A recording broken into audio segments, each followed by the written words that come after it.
The Olympic Games. There is a place in Greece called Olympia. It is the birthplace of the Olympic Games. Around 2,800 years ago in ancient Greece, several major sporting events were growing in importance. However, it was the Olympic Games that became the most popular.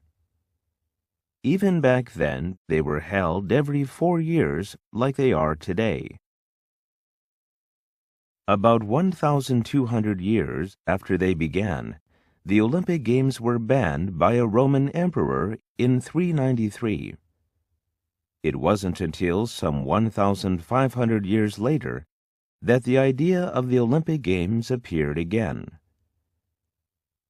Baron de Coubertin from France was only 24 years old when he thought of the idea.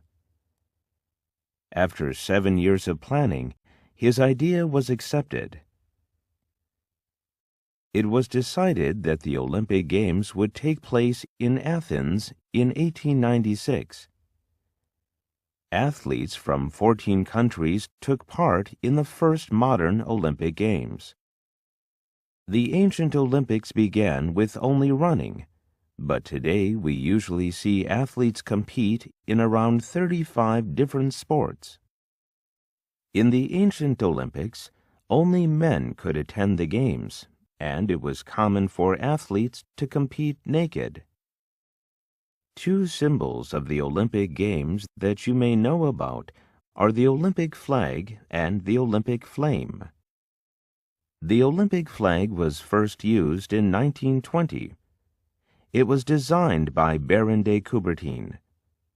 The 6 colors were chosen to represent colors from all the national flags of the world at that time. 5 rings were chosen to represent the 5 continents of the world.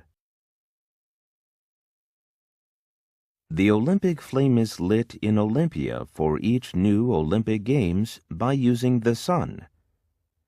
The tradition of a torch relay from Athens to the host city of the Games began in 1936. The flame has been transported in many different ways. Walking and running are the most common, but boats, planes, and horses have been used. The flame has even been carried under the water. A crown made from olive leaves was presented to winners at the ancient Olympics, and although they were not given prizes, they were provided with a lot of advantages for the rest of their lives.